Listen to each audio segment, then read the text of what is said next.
I'm Dr. Scott Lyons, and you're watching or listening to The Gently Used Human. Have you ever found yourself in a relationship that felt like a constant battle where every disagreement escalated into a full-blown war? Ugh. Or perhaps you've experienced the opposite, a partnership so secure and harmonious that it seemed to defy all the odds. Well, what if I told you that the key to creating a lasting, fulfilling relationship lies inside this podcast? Today, I'm honored to be joined by Dr. Stan Tatkin, a pioneer in the field of couples therapy and the developer of Psychobiological Approach to Couples Therapy, PACT. He's also the author of the best-selling book, Wired for Love. With a deep understanding of attachment theory, neuroscience, and interpersonal neurobiology, Dr. Tatkin has dedicated his career to helping couples build secure, resilient relationships that withstand the test of time. In this episode, we'll delve into the intricate dance between our brains and our bonds, exploring how our early experiences shape our attachment style and how those styles manifest in our adult relationships. We'll uncover the neuroscientific underpinnings of secure functioning, discuss the importance of honesty, fairness, and mutual support in creating a strong partnership. But it's not just about theory. Dr. Tatkin will share practical strategies for finding an ideal partner, navigating differences, and tolerating the inevitable pain and discomfort that comes with any long-term commitment. We'll discuss the role of transparency, setting up guardrails, and creating a shared vision for the future, all essential elements in building a relationship that not only survives, but thrives. Whether you're in a committed partnership, navigating the dating world, or simply seeking to understand the complexities of human connection, this episode is for you. So buckle up, let's dive into the fascinating world of attachment, neurobiology, and the art of creating lasting bonds. Yes, let's get this party started. Stan, welcome to The Gently Used Human. It is truly an honor to have you. I'm so excited. Yeah, I'm so excited to dive into a lot of things on love and relationships and video games and addiction and whatever else we muck around with today. I'm excited to talk to you about, because one of the things I've really learned over the years to ask when I'm working with couples is, what do each of them mean by love? And what do each of them define as a healthy relationship? And I'd love to even start with your definitions of both those. Well, I've dispensed with the word healthy when it comes to relationship. I don't think there is such that was a test, Dan. Healthy food, maybe. Healthy air, healthy lifestyle, perhaps. But in terms of relationship, it actually comes down to what works and what will never work. And that's, I think, the more functional way of looking at it. And in terms of what love is, now I think what love has to do with it. Everyone has their different definition, which is the problem. Just like everyone interprets, religious script differently depending on their developmental level. Everyone defines everything depending on their experience and their cultural influence. So that's a problem, because couples are the only union of free individuals coming together as a symmetrical, adult union based on terms and conditions. It's the only union that comes together without a shared purpose and without a shared vision. And we know that in the human primate world, any union of free adults in a free and fair alliance has to share some kind of attraction to the project. Otherwise, it's slavery or it's authoritarian. So the only thing that keeps us from civil war is having a shared interest and a shared purpose and a shared right. That's what flattens differences, but couples don't. Couples are the only union that comes together with their own fantasies, their own expectations, their own entitlements. And that's not terrible, except that they don't share those and they don't make sure they're on the same page. And what could go wrong with that? And so right away you have a problem of two different visions, perhaps, or two different ideas of love, or why you even unionize. And that's where we have a hard time reorienting couples to a two-person psychological system, which is how it has to work. has to be based on teams. It's not a solo sport. And so getting people to work that way. Sometimes it is. Well, No, I'm just kidding. If that's the arrangement, that's fine. You can, a relationship in general doesn't exist in the physical world. We make it up. It's all made up, which is lovely because we make it up in our minds and then we manifest it like everything else in the physical world. But couples don't do that. They don't co-create their own architecture, their own culture. And then they fight because of it, because there's no container, there's no structure or organization, there's no hierarchy, there's no sense of who's in power, which should be both of them. And so the structural issue is one of the main reasons for disillusion or longevity, but unhappiness and lack of durability. So that's a big deal, right? The way you talk about the relationships as made up, that's going to rumble some existential anxiety right there, going, oh my gosh, wait, what do you mean that we've made up the construct of relationships? That's a big thing to deconstruct, and I'm up for it. If you think about it, everything is in our head. Very little we can agree on objects in the physical world. Well, some people even don't do that, but pretty much we've lived in our heads. We'll always live in our own heads. It's a subjective world, and so no problem. We just have to make sure we're thinking the same thing, at least close enough. We're pointing in the same direction, at least close enough. Otherwise, it's reasonable that we won't get along, right? Who would? And so this is a major mistake culturally, because we don't really have, an expectation. The military does. The paramilitary organizations, like the police department, does. If you started a rock and roll band, you do. Right? We're going to put on a show and we're going to get a record deal. That's our mission. And we play this kind of music. If, Scott came and said, hey, I'm really great on the guitar. I want to join. Yeah, sure. Join. But I want to play jazz. And we'd have to say, well, I'm sorry, but this is a rock band. You can't join a jazz band. Right. But same thing can happen in couples. I want to be a solo player. I want to have a polyamorous relationship. You want monogamous. What's wrong with you? And so that's that on that level. That's generally the problem, and why these relationships won't last because they won't self-organize. Can I share with you a bizarre story? And about my moment of realizing relationships are made up, the construct of relationships are made up. And I will say it was probably the most destabilizing moment of my adult life. And I was walking down the street in Brooklyn, New York, and I saw these two individuals holding hands. One I perceived as an older woman, maybe in her 40s or 50s, and then a young girl, probably 5 or 6. And I was like, oh, what a sweet mother and daughter. And like they look like they love each other so much. And I heard this voice in my head go, you don't know if they're mother and daughter. Yeah. And I had this moment of going, I made that up. And I made up their relationship and the dynamic of their relationship. I globalized it based on that moment. And I even had a reaction and a reflection based on my own relationship of longing for that with my own mother. Right. And I was like, oh my God, I just made up this whole scenario. And in that unpacking, realized I was like, I've really even made up what I believe my relationship should be like with my mom, never even having that conversation of like, what is a child-parent relationship? Right. And it just kept like deconstructing from there. Good noticing. I mean, that is true, because you can't really take a picture of a relationship. You can just take a picture of people and then project them.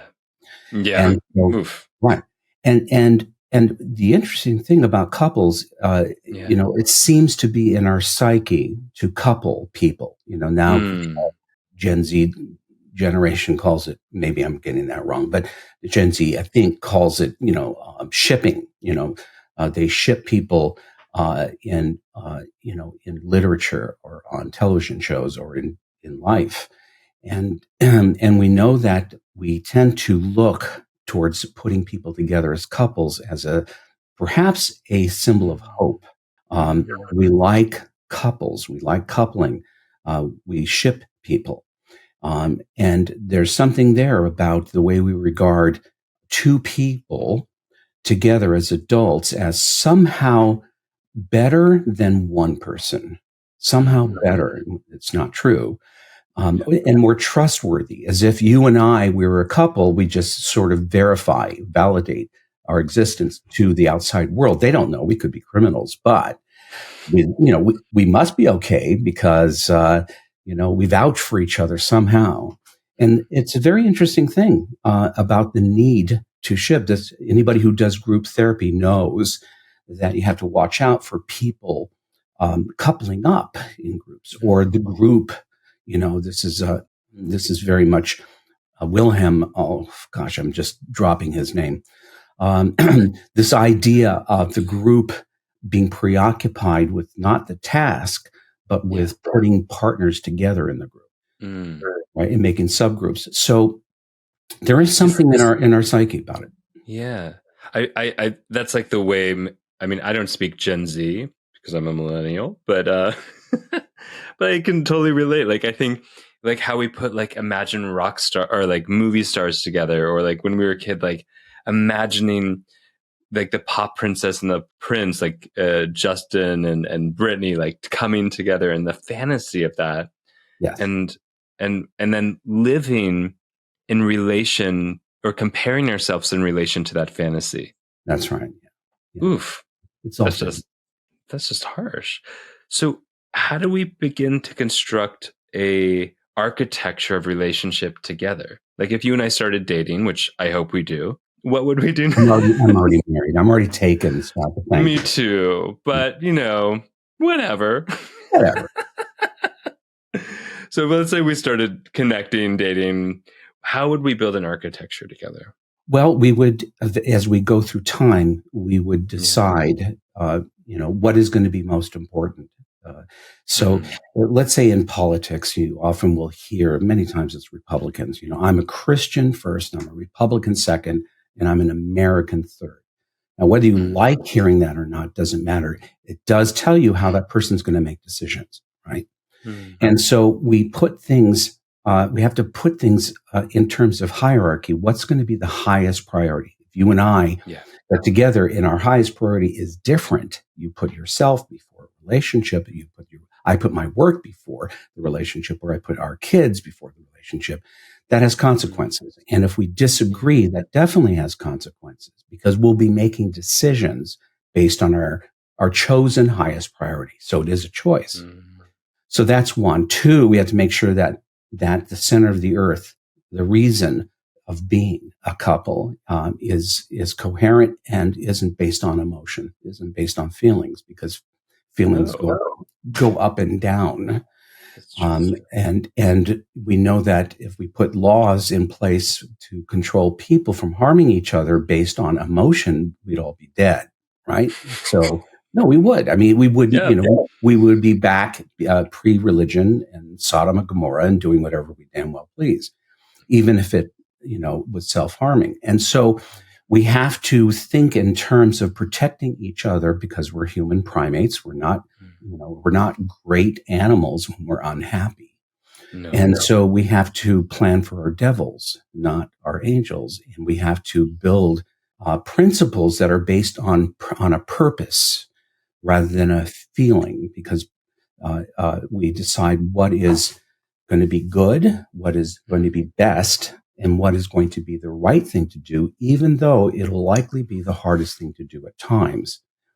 And that is how we become better than the average human primate. That is when we start to have character, believe in something greater than ourselves. And that is when we become the most pro-social, while being pro-self as well.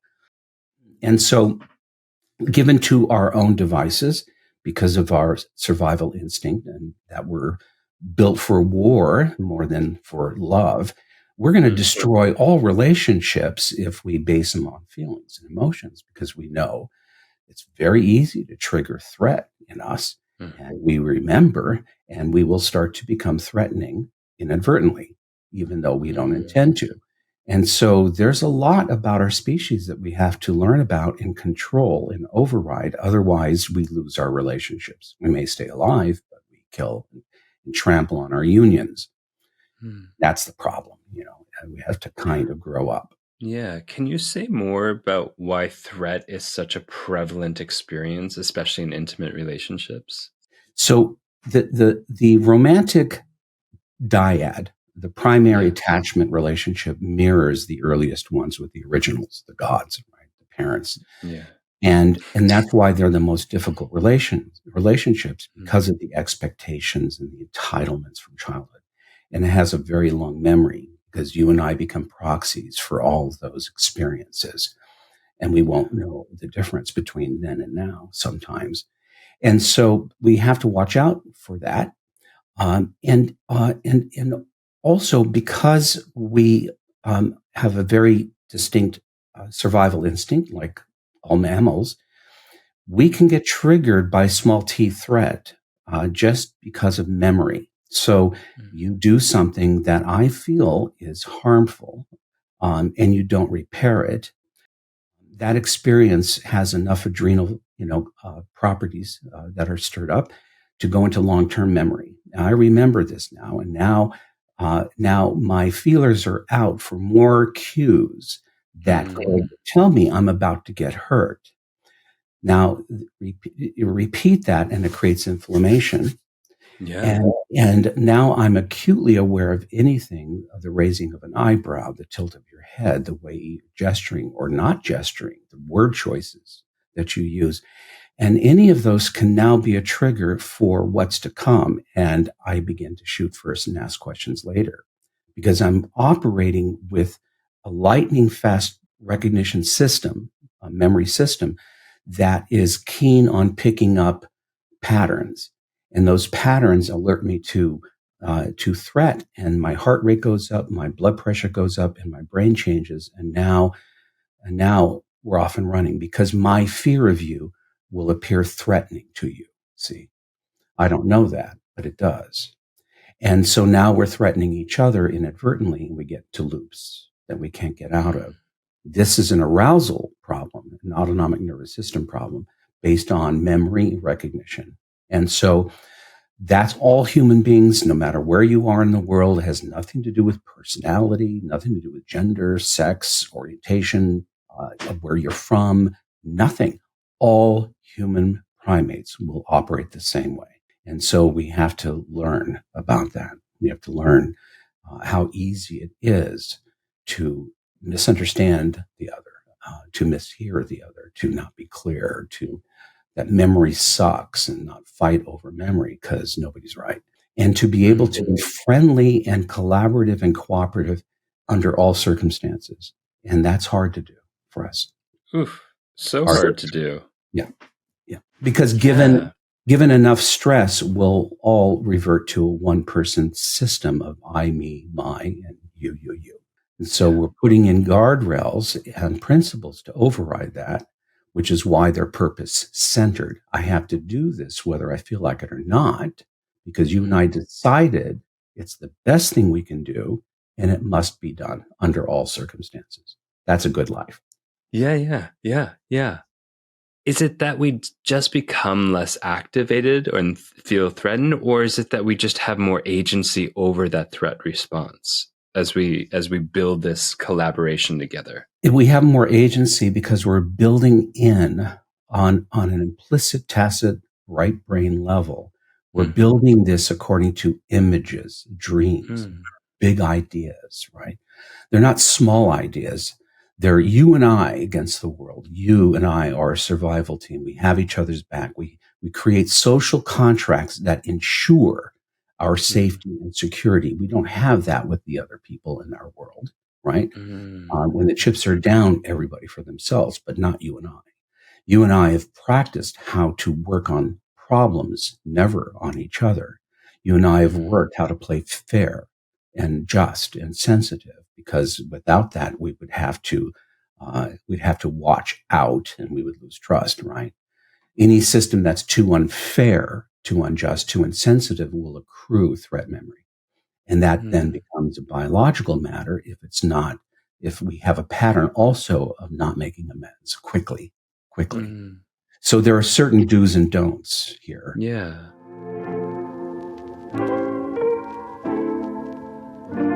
I want to take a moment to give a loud shout out to the Embody Lab, which is one of the most incredible resources for body-based and somatic therapies. This show is all about healing, and the Embody Lab does exactly that. Whether you're on your own journey of transformation and discovery, or enhancing your skill sets in your career as like a coach or a therapist, a body worker, or really any career where you are supporting other gently used humans, the Embody Lab is your place for deep, inspiring, and impactful workshops, certificates, masterclasses, and an incredible community of like-minded folks. I love the Embody Lab, and so do so many other people that call it a platform to come home to over and over again. The Embody Lab is giving my listeners an exclusive offer, a one-time 10% off code to enhance your embodied well-being. All you have to do is go to theembodylab.com and use the code GentlyUse10 at checkout.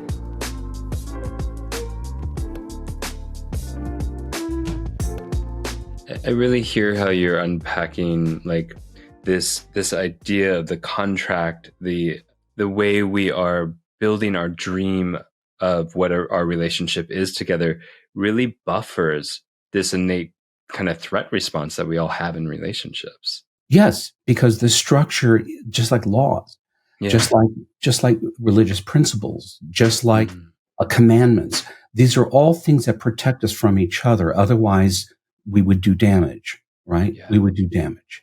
And so the way we protect ourselves from each other is we predict, plan, and prepare for what could go wrong. And we take what has gone wrong and build in guardrails for the future so it doesn't repeat. And that is how we do medicine, right? You do postmortem. And nobody in the postmortem says, Scott killed this person. No. Yeah. What do we do next time as a team, all of us, to prevent this happening from in the future, right? We work on the problem. We don't try to solve each other. That would be war. And yet partners do that. Yeah. Can you give us some examples of guardrails that you've found either in your relationships or in working with other relationships that are really great? You can call these things anything you want. The nomenclature is just there to give a sense of the spirit of a thing. So let me just go backwards first. Yeah. If we're looking at moral reasoning theory, right? Moral developmental theory, rules are for kids, right? The laws are for the masses. Principles are personally held moral beliefs of what is good, right, and best, right? What we should do as an individual, not because somebody told me, right? Yeah. So as individuals, you and I are coming up with the big ideas, the commandments, thou shalt nots. And we're thinking about them very, very thoroughly. And then when we agree, they become bigger than us. We adhere to our principles, which are sacrosanct. They're there for a purpose. And they're there probably throughout our relationship. Like, we don't threaten the relationship. If we're going to leave, we leave, but we don't use that as a cudgel, as a way to manipulate, right? We don't. We repair injuries within 30 minutes. That doesn't mean we don't. That doesn't mean we sit down for 2 hours and litigate it. That means, oops, sorry, or I hate your guts, but we're okay. It's the we're okay that's necessary existentially for a physiological remedy to wear and tear on their system, right? So it's a health issue. We have each other's backs in public and private. We protect each other at all times. We're radically loyal to each other, no matter what. It doesn't mean that we don't criticize or critique each other backstage, but we decide that we're at the top of the food chain, you and I. Mm. We could do otherwise, but we're at the top of the food chain. We are the leaders. We're the organizers. We're the bosses, two generals, right? Two big kahunas, two executives. We have to work together collaboratively and cooperatively as if we were in a three-legged race. And we have to move together or we don't go anywhere. And that is the reality in teams. If you and I have a war in our own foxhole, it's stupid because the war, it shouldn't be at home. It should be out there. So we have to remain allies, which means we work with our differences. We know how to get consensus. We don't focus on where we're different and where we disagree. We focus on where we do agree and where we are the same, because that's a higher level of social emotional reasoning, right? So if a couple's like, I believe my value of a relationship is that I should be able to leave without having to tell you on vacation or do whatever. And the other person is like, my idea of relationship is that we do everything together. Do we not focus on that? That should be done early, right? Because both are right. Neither are wrong. Everyone has a right to live their life the way they want to. I want to live hanging upside down like a bat. You don't. Okay. Can we do business together? Maybe not, because I'm not available to you. I'm still upside down. So, or I want to put myself first. Fine. But I'm going to make decisions that are going to be pro-self and not pro-social or pro-relationship. And that's going to step on your rights. Therefore, it's a no deal. The idea of secure functioning, which is what we call this series of social contracts between people that ensures fairness and justice and sensitivity, mutual. We have to come together on and be honest about what we want and where we're going, or we won't make it. There's no way. It's not, again, it won't work. It's not healthy or unhealthy. It just won't work. You want to live in the country. You hate the city. I want to live in the city. I hate the country. We're not going to work, right? Because we're going to fight over that. You want a kid. I never want a kid. We're going to fight. So people have to agree. That's all. It doesn't matter what they co-create because it's their business. So you and your partner are sitting between or across from an imaginary block of clay, and the two of you are shaping this clay as you wish, not the way your parents did, not the way Oprah does, not the way I would do it, but the way you want it. And that's constantly being shaped as you move through time, because conditions always change. But there are certain constancies, like we have to both win. Neither of us can lose in any gambit, because that won't work downstream, right? I have to make sure that I take care of you and your interests at the same time I take care of my interests, or I'm setting myself up for trouble downstream. It won't work, right? So we have a system with constraints that's based on equity, that's based on fairness, that's based on equality, parity, and we're constrained to think in terms of that three-legged race. We have to work together or we won't work, period. That's the reality. So how do we do this when we're organized around thinking we're family and we have entitlements? Well, if we were in the military, we would be disabused of those ideas, because it's very clear that the culture demands interdependency, that I'm only as important as you are because you're going to save my life someday. Therefore, I have to be a team member. If I'm not a team member, I put lives at risk. Therefore, it won't be tolerated. Same thing with the dance troupe. The same thing with cop car partners. Same thing. So context is everything. So we have to think in terms of, this is not a luxury. This is a necessity if we wish to survive in the long run, right? It's not a petty issue. It's not based on whether I love you or not. It's based on something hardier, and that's ultimately much more rewarding. But here are the prerequisites as therapists, because now how do we do this, right? Yeah. Well, to be secure functioning requires that I can tolerate pain without acting out. I can tolerate, I can take a punch without punching you back. I can hold pain. I can recognize losses that I've had and grieve those losses. If I can't, I remain angry and I remain someone who wants my justice. You have to pay for the sins of my parents, right? That won't work. I have to be able to accept that we're different and we'll never be the same. We only approximate each other. Therefore, I have to accept you as my pain in the ass.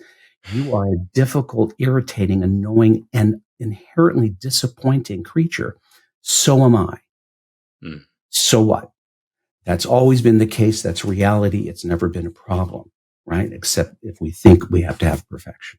So all of these things have to be in place, and we have to be able to operate in a way that's win-win. I can no longer make unilateral decisions because that'll cause blowback. Anything I do to you is going to happen to me because our fates are tied as a three-legged race. We're still independent, but we have to think pro-self, pro-relationship simultaneously, or we'll appear as adversaries to the other. That's a fact. So these are, all we have to do is look at human history. All we have to do is look at what is happening today to know that this is the human condition. It's not personal. It's not.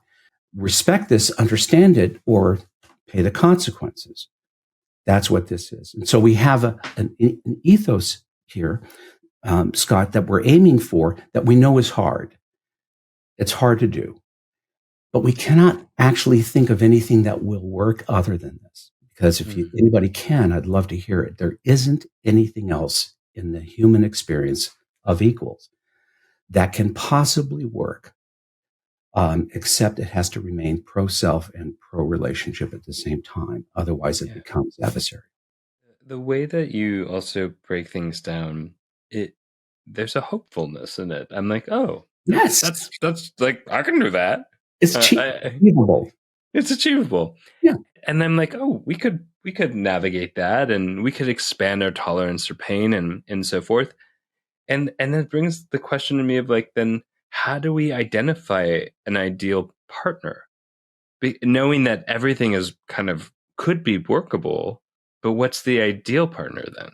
The ideal partner is the one that fits our ideal of a perfect relationship. We don't make the mistake of looking for the perfect person that doesn't exist. We imagine and list what would be the perfect relationship, starting with safety and security. We do this. We do that. What would be the perfect relationship in terms of affection, love, sex, romance? We do this. We don't do that. What would be in terms of growth and experience and development? All sorts of things. We go down the list and we imagine in the we do this, right? This is our charter. This is how we operate. This is our culture. And then we look for people who seem or can demonstrate their game. And we'll see if they're game or not, because actions speak louder than words. And that's a better metric than I want Mr. or Miss Right. Because that'll always disappoint. Yeah, it certainly does. Well, it's the wrong word. I think it's the wrong place to look. Yeah. You know, you don't start with, I want to start a business with you because I just fell in love with you. You don't do that, right? You look, what is the business I want to do? And you look for people who are appropriate to be in that team, to come on board. You don't, right? You don't start with, the people that you just want to hang around. Let's start a business. You could, but it's kind of ass backwards. Yeah. Yeah.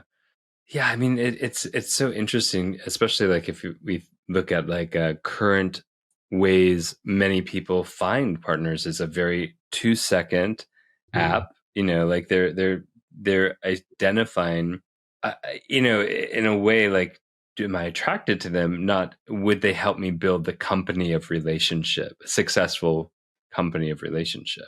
Love and attraction isn't enough. Nature builds that in, so we procreate. That's all that nature cares about.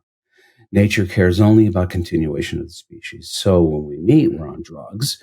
Now, those drugs, endogenous drugs, makes us want to, have sex. Mm-hmm. But it doesn't carry us into relationship. It's the first rocket that launches us into the beyond the atmosphere. Then after that, we continue, but without those drugs. And then we come across disappointment, conflict, memory. Then we come across differences. And the things I fell in love with, I also kind of dislike. They irritate me. That's nature's little joke. We find things out about compatibility. What we want is different. That's incompatibility. So nature tricks us in the beginning into doing things that we may later not want or not be able to perform, like sex. So that's why love isn't enough. Attraction is going to wax and wane. You don't put your money on things that are going to do that. You put your money on things that are going to be good for the road, right? That you and I have each other's backs and we're a power team and we work together is awesome. I mean, we're going to survive and thrive together, not because we're easy to get along with, but because we make sure we want these things and we're constantly engaged in getting them. We do not just sit around and eat bonbons, something I like to do, because then there's civil war. Yeah. If any union fails to have a central or any given time a shared purpose or vision, they will start to pick at each other and find that they over-focus on their differences. Yes. All unions will do that. It's happening in our country right now. Tribalization, because there's no centralized belief. There's no confidence in the ethos of the United States, partly because there's a lot of people, and partly because some of our ideals aren't true, like all people are created equal. Well, that's good for those who are, but those who are not and have been marginalized, it's a fucking lie. So put that along enough, and then you have civil war.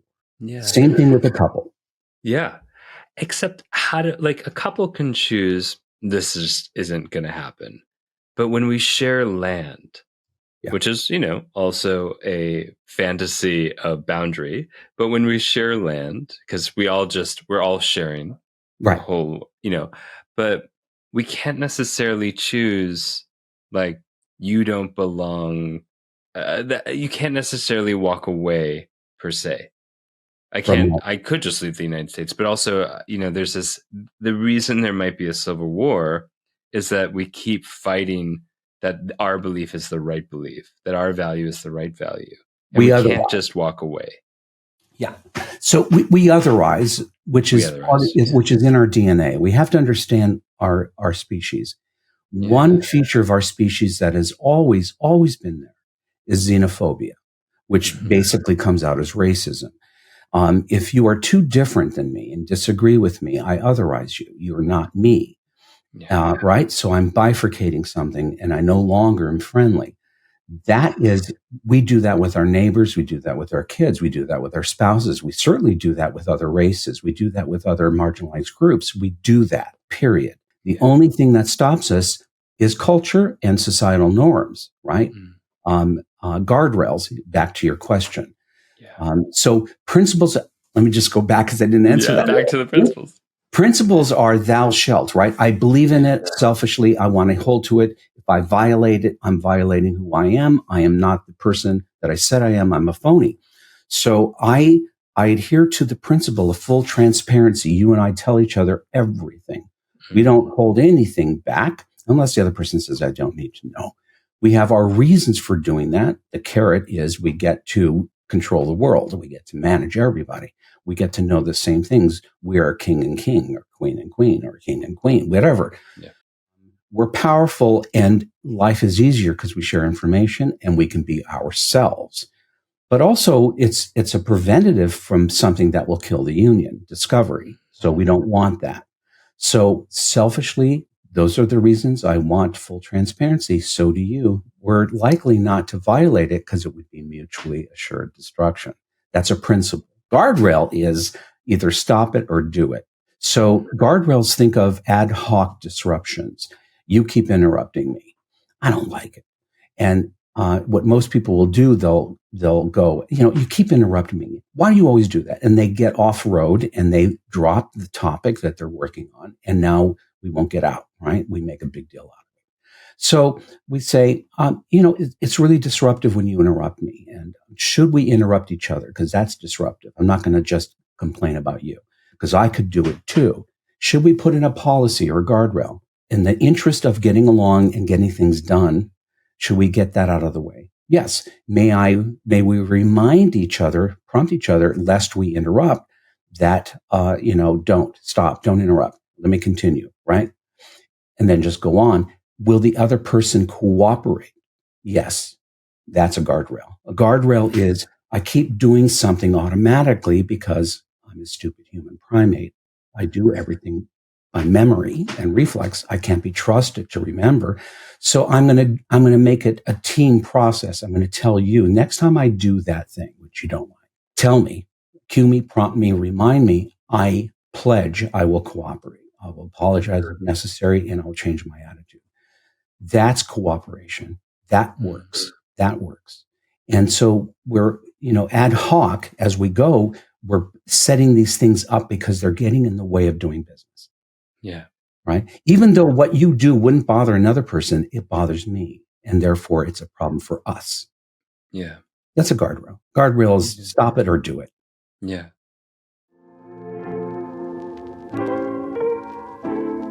This show is also brought to you by the absolutely stunning and powerful tools of transformation that are created by Omala.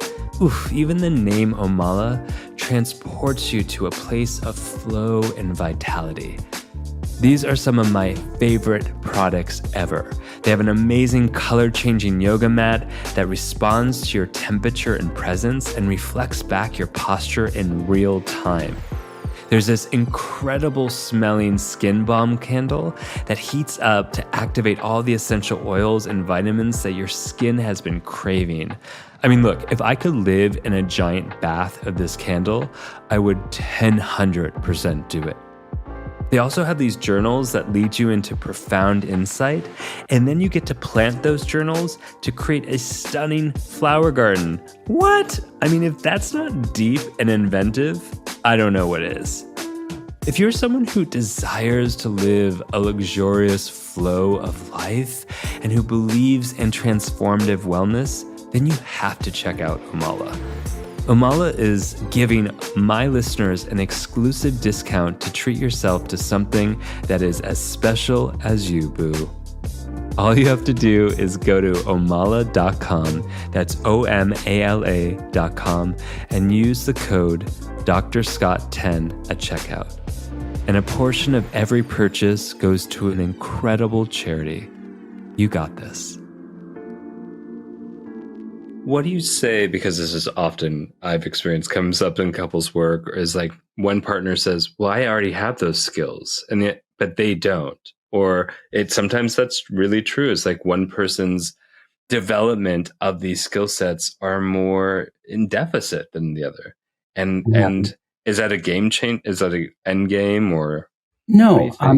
If you're talking about deficits, we all have them. We just haven't discovered them yet. But there is no brain that does everything well. It's not possible. We're all neurodiverse in that sense. And it's discovered in love relationships because it's the most energy expending and the most demanding. And that's where we're going to find where, gee, I can't read your face as quickly as I thought. Or I don't even know that. I don't even know that I can't read sadness until it gets to a certain amplitude. That's called affect blindness.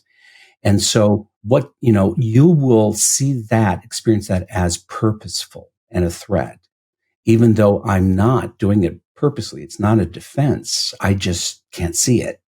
But who knew? So we all have that. And I have many. My wife makes up for my deficits and many of them, not all. And so our acceptance of our differences, and we are very different, becomes our superpower, right? Together we're better because she can do things that I am not good at, and vice versa. And so that's one way of slicing that pie, is that we accept this and then we find a way to make it a feature, not a bug, right? Mm. But then there's fairness. And then there are people who say that I'm not good at that. Well, you don't have to be good now, but if you set it up where this must be done, you're going to do it. And that's how you're going to learn how to do it, because I'm going to make you, by previous agreement and permission to enforce, you're going to make me do it. Therefore, it will happen. That's a good thing. But it has to remain fair. Yeah. You can't sit around and expect me to do your stuff. I'm going to complain, and that will kill the union. It'll be self-harming for you to do that. So this is a team effort. It's all teams, basically. Basically, it's teamwork. You either work with the team to meet this need or meet this goal, or you're off the team. Love you, but you can't. Love you, but bye. Yeah, can't do it. Is that your next book? Love you, but bye. It could be. Love you, but you're unfit for union. Oh, that's so much more diplomatic. And probably accurate. You should talk about, like, relationships are our greatest energy expenditure. Are they also intended to be an energy replenisher? Yeah, if we do it right. The whole reason, honestly, for secure functioning is to allow development to move forward, because we know that interpersonal stress inhibits or prevents development. Trauma prevents development, complexity. Yeah. Insecure attachment prevents complexity and development. So these things are burdens on the human system, right? Brain and body. Therefore, our goal in working with unions is to dispense of all threats off the table. We're still annoyed with each other, irritated, but we're not threatening. We systematically get rid of the need for fighting as we put things in place based on agreement and permission to enforce. We already are prepared for the next time, which means there's no reason to fight, because we found where we agree, right? We just don't loop back into the same old. And so we're systematically lowering interpersonal stress to a hum, so that stress is outside of the home, not inside. Therefore, we will live longer because of something called allostatic load, which is the price we pay for adaptation. Interpersonal stress and chronic stress tends to cause wear and tear on four major systems of the brain and body: inflammation, metabolic, cardiovascular inflammation, right? And so it's a killer. And so we want to make the relationship home, basically a representation, which is not a physical place, it's you and I, to be the place where we resource each other, the place where we build each other up, groom each other, not the creepy groom. Right? Oh, that's cool too. That we're good at, we're handlers of each other. I am a Scott whisperer. I know how to handle Scott in all his forms and all his parts without using a stick or a whip. I'm good at Scott. I'm competent. Therefore, I like Scott. Scott makes it a career of being competent with me, because he has to understand how I work. Otherwise, I won't perform for him, or I'll be a problem, and he won't like me. So we're, it's a different kind of gig, a different game we're playing. We're playing within the confines of, it's you and me, kid. I will make sure you don't lose. You'll make sure I don't lose, because that's death for us. And I'm constantly learning you so I can be as good at you as possible and not blame you for your reactions to me, which should be my fault, because I should know better, right? I should know the animal I picked. So this is far and away more than people are prepared to do, because they don't think they should do it. And yet they do, right? If I were in the foxhole with you, my life depended on you, I would have to know your weak spots, because it could get me killed. So I have to know if you're getting ready to cut and run because you're terrified. I have to know how to work with that so that you stay by my side. I need you. It makes sense on a survival level. And yet we don't think that way. If we were in Gaza or in Ukraine, we wouldn't be fighting about the things we're fighting about now. We have bigger fish to fry. We see the bigger picture. We have to keep each other from dying, right? Game changer. But that actually is the case in our modern Western life because we're asleep to the idea that we are always in danger. Always. The pandemic proved it to us. It's always been that way. But we're asleep to it because we think we're safe and we're not. And it isn't a luxury. We team up primarily the first reason is to survive. You don't join a union to be killed. No. Right? Right? Right? It would be dumb. So I think it has to do with a reality thing that we're mostly not in reality, which keeps us feeling safe and it lowers expenditure of energy because we're lazy, energy-conserved animals. But it's to our detriment. And so this is kind of a way of waking people up to something bigger and something more important that shakes them away from their petty ideas of perfection and right into something much more real and creates earned love, earned trust, earned respect. And there's nothing like that. When we do the right thing, and it's the hardest thing to do, that is admirable. Our self-esteem goes up immediately because we overrode our primitive nature of just feeling better at the cost of being better. Everything is better. And so that's what I'm pitching here. It's not easy, but it's worth it. You kind of get what you pay for. I don't. For all those who are listening, I have, like, as I'm listening to you, Stan, and I'm sure so many of us who are listening to this podcast might be having that moment where we're going, oh, like I have this impulse in me right now to stop the podcast, run out to see my partner and go, I really haven't been accepting you as you. I'm so sorry. Like that's on me. And I feel it so viscerally. And so I just really want to honor and appreciate, like, what a relief that is to drop some of the perfectionism that we project in other people, especially our partners. It is from childhood, actually. It's from childhood, and growing up is grieving losses that everyone's disappointing. Things are good and bad at the same time. There is no purpose to life unless we make it. We are going to die. We are never on the same page. Actually, two different brains, not possible. We only approximate each other. All of that's still good news if we work with it and not against it. It's to be worked with. And once you do, it's sublime. It really, I can attest personally because I practice this and I'm a pain in the ass. I remember from high school. I'm just kidding. I love that I'm as self-centered as they come. And yet I do this and it changes my life. I love that. I love that you're just so transparent about that, Stan. I really appreciate it because it's easy to be on a high horse of like wisdom, but it's another thing to be like, and we're all so fucking human. And this is hard. This is hard shit. It's hard. The last thing I want to do when I'm really angry with my daughter or somebody else is apologize, fall on my sword without saying, but I did it because you did this. And if you didn't do that, just to do that, you know what? That was wrong. And I have no excuse for it. I should not have done that. So to do that takes a lot of discipline. Yes, because what I really wanted to do is punch the person.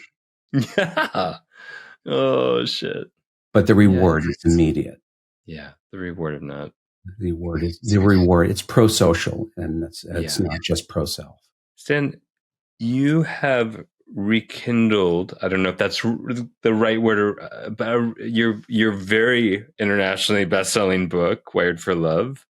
And I'm curious, like, first of all, I love just seeing it in airport bookstores. It's whenever I see your book in the airport bookstore, I'm like, I just hope someone's reading that on the plane, and it will become that much less of an asshole. I'll take a picture of it next time. I want to see one in the airport. I will for sure. I've seen it in a couple countries, actually. Wired for Love is coming out now in June. Yeah. I did a second edition of it to keep up. Excited. You write, yes? You write? Yeah. Mm-hmm. So you know what it's like when you've written an old book and you go back and go, I said that? Yes. And you want to kind of like Whoops. Go, no. I'm older now and I'm smarter than them. No, that's not true. And then to include, which I have, not heteronormative relationships only, or just dyadic relationships, but 2, 3, 4, kinds of relationships. Absolutely not what it was at the beginning, which was heteronormative couples. So I had the opportunity of correcting that. We don't often get the opportunity. Once a book is out, I don't think people recognize. I mean, of course it's clear, but like we don't get to change it. And as we evolve, we don't get to evolve the book. So I'm so glad to hear that you have this opportunity to update what feels true to your evolving wisdom. Yeah.